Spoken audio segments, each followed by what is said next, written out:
लोमड़ी की चुगली। एक जंगल में एक शेर रहा करता था। वो उस जंगल का राजा था। उसका कोई मंत्री नहीं था। वो जंगल के ही किसी जानवर को अपना मंत्री बनाना चाहता था। लोमड़ी को जैसे ही इस बात का पता चला, उसके मन में लालच जाग उठा। अब वो ही इस जंगल की मंत्री बनना चाहती थी। तभी लोमड़ी एक बुट्टी में आम लेकर शेर के पास आई। शेर को अकेला देखकर चालाक लोमड़ी बहुत खुश हुई।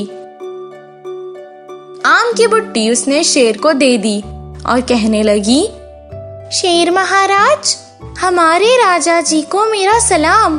राजा जी, आप बहुत अच्छे हो। आपका दिल बहुत ज्यादा साफ है। जब भी किसी जानवर को कुछ तकलीफ होती है तो आप हमेशा उसकी मदद करते हो। उसकी ये बातें सुनकर शेर मन ही मन में बहुत खुश हुआ और उसने लोमड़ी को धन्यवाद कहा। कुछ देर की बातों के बाद उन दोनों में बहुत अच्छी दोस्ती हो गई। उसी तरह हर रोज लोमड़ी शेर के पास आती और किसी न किसी की चुगली करती। एक दिन उसने शेर से हाथी की चुगली की कि हाथी सारे जंगल में अपने आप को शेर से भी बड़ा बताता फिर रहा है। एक दिन बब्बर शेर की भी चुगली की कि वो अपने आप को शेर से ज्यादा हकदार समझता है इस जंगल के राजा बनने का। और एक दिन उसने एक बंदर की चुगली की कि वो शेर से ज्यादा मौज मस्ती करता है। ऐसे ही रोज चुगली करते करते वो अपनी भी बड़ाई करती थी। लोमड़ी की रोज रोज की चुगलियां सुनकर शेर तंग आ गया था। एक दिन उसने सोचा कि वो जंगल जाकर सभी जानवरों से मिलकर सच्चाई मालूम करेगा। जब वो जानवरों से मिलने गया, सभी जानवरों ने इज्जत से अपने सर झुकाकर राजा का सम्मान किया। यहाँ तक कि बब्बर शेर भी राजा के सामने सर झुकाकर इज्जत से खड़ा था।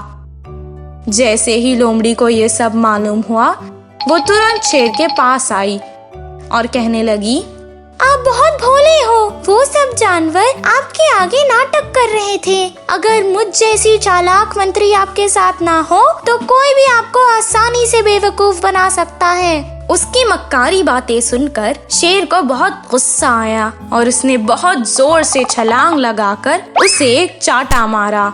लोमड़ी बहुत दूर जाकर गिर गई और चुपचाप अपनी जान बचाकर भाग गई।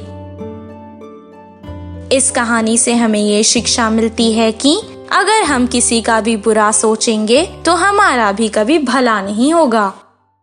बंदर ने सिखाया सबक। एक गांव में गोपन्ना नामक एक व्यक्ति रहा करता था। उसके पास बहुत सारी गायें भैंस रहा करती थी। वो दूर उन्हें ले जाकर भरपूर खाना खिलाया करता था। गायें भी उसे बहुत सारा दूध दिया करती थी। वो उस दूध को शहर ले जाया करता था और बेच दिया करता था। वो बहुत ईमानदार था। वो दूध में पानी नहीं मिलाता था। शहर और गांव के सभी लोग उसकी तारीफ किया करते थे। गोपन्ना, तुम्हारा दिल भी तुम्हारे दूध की तरह अच्छा है। तुम्हारा दिया हुआ दूध पीकर हमारे बच्चे भी सेहतमंद हो रहे हैं। शहर के सभी लोग गोपन्ना से ही दूध खरीदा करते थे। एक दिन कुछ काम होने के कारण वो शहर को दूध बेचने नहीं जा सका। बेटा शिवा, इधर आओ। आज मुझे खेत के काम से बाहर जाना है। तुम शहर जाकर दूध बेच कर। ठीक है पिताजी। बहुत देर से चलने के कारण उसे प्यास लग रही थी। शहर जाने के रास्ते पे उसे एक कुआं नजर आया। कुएं का पानी देखकर उसे प्यास लगने लगी और तभी उसे ख्याल आया कि ये पानी दूध में मिला दूंगा तो दूध दुगना हो जाएगा और पैसे ज्यादा आएंगे। मैं अपने पिता से ज्यादा होशियार हूँ। इतने सारे पैसे लेके जाऊंगा तो घर वाले मुझे शाबाशी देंगे। इतना कहकर उसने दूध में पानी मिलाकर उसे और ज्यादा कर दिया और अपने पिता के खरीदारों से दूध बेचने लगा। उनसे उसके पिता के न आने का कारण कहने लगा। उसने अपने पिता से अधिक कमा लिया। वो बहुत गर्व महसूस करने लगा। वो जब वापस आ रहा था, कुएं के पास वो रुक गया। वो पानी पीने लगा। पास के पेड़ से एक बंदर आया, पैसों की थैली को उठा ली, वापस पेड़ पर चढ़ गया।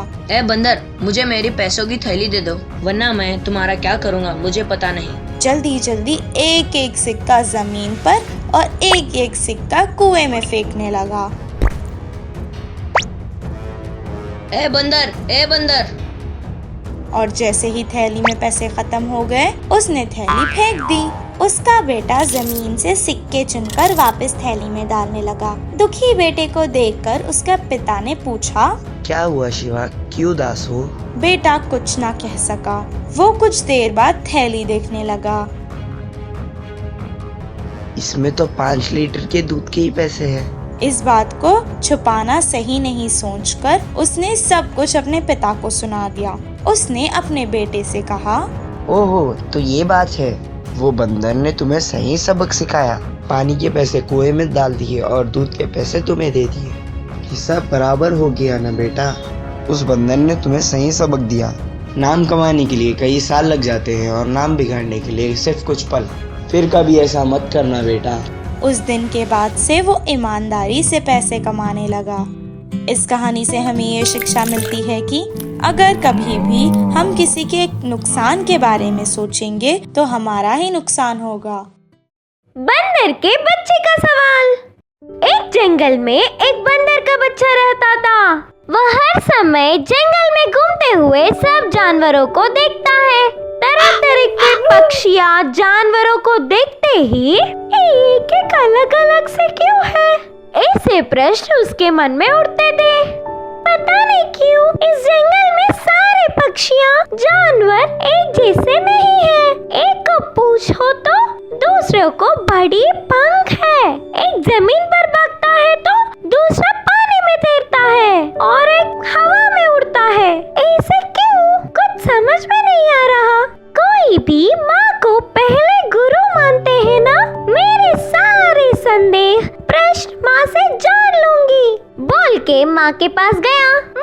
माँ, मेरे मन में कुछ संदेह प्रश्न है, उन्हें आप जवाब दोगे? हाँ, बिल्कुल दूंगी। पूछो बेटा।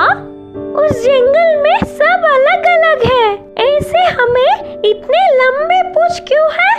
अच्छा, तो यही है तुम्हारे संदेह। हम बंदर हैं, कभी एक जगह पर नहीं रहते। एक पेड़ के ऊपर से दूसरे पेड़ पे उछलते रहते हैं। हमारे पूंछ से पेड़ के डाल को मजबूती से पकड़कर बड़े पेड़ों को पार करते हैं। उतना ही नहीं, हमारे पूंछ से शरीर पे उड़ते हुए कीड़ों को भी भगा देते हैं। अच्छा, ऐसा है। माँ, पूंछ सिर्फ हमें ही होता है क्या, और किसी को भी नहीं होता है क्या? क्यों नहीं, बहुतों को होता है ना। जैसे मछली बहने पूंछ की मदद से ही तैरते हैं। कंगारू काका भागते समय पूंछ को नीचे ना गिरने के लिए मदद के लिए उपयोग करते हैं। अच्छा माँ, तो हाथी की नाक ऐसा क्यों है? तुम्हारे हाथी मित्र के पास जाकर तुम खुद ही पूछ लो ना। बंदर की बच्ची उसके मित्र हाथी के पास गया। हे यार, तुम्हारी नाक ऐसी इतनी लंबी क्यों है? अरे, इससे नाक नहीं, सूंड कहते हैं। अच्छा, बंदर ने कहा, यह सूंड से बहुत सारा पानी एक ही बार पी सकते हैं। ऐसे ही पेड़ पे से फल आसानी से ले सकता हूँ। बड़े बड़े बार आसानी से उठा लेता हूँ। ये सूंड मुझ पर बहुत अच्छा लगता है।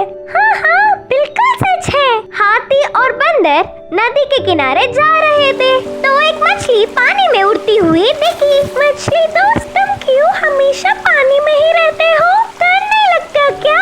नहीं दोस्त, हम पानी में ही आराम से रहते हैं। हम खाने की चीजें भी पानी में ही ढूंढ के खाते हैं, और तुम्हें प्यास लगता है तो पानी के लिए भागते हो, पर हमें तो पूरा पानी में ही रहने से प्यास ही नहीं लगता। हाँ, तुम्हारे बोलने से अब मुझे प्यास लग रहा है। हाथी नदी में पानी पी रहा था। आते हैं मित्रों करके हाथी और बंदर की बच्ची मछलियों को बोल के ऐसे पेड़ के ऊपर से उछले। पेड़ की ढाल पे एक कौवा बैठ के कुछ खाते हुए बंदर की बच्ची को दिखी। कौवे दोस्त, तुम में बस पैर ही क्यों है, हाथ क्यों नहीं है? बोलकर पूछा।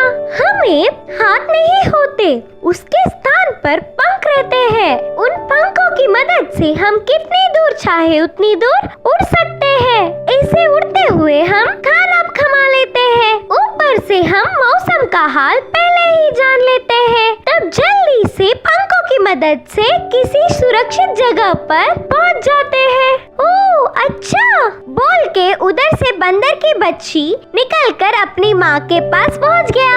माँ, आज मेरे कुछ मित्रों से मिला। उनके विशेषताओं से वह बहुत खुशी से जी रहे हैं।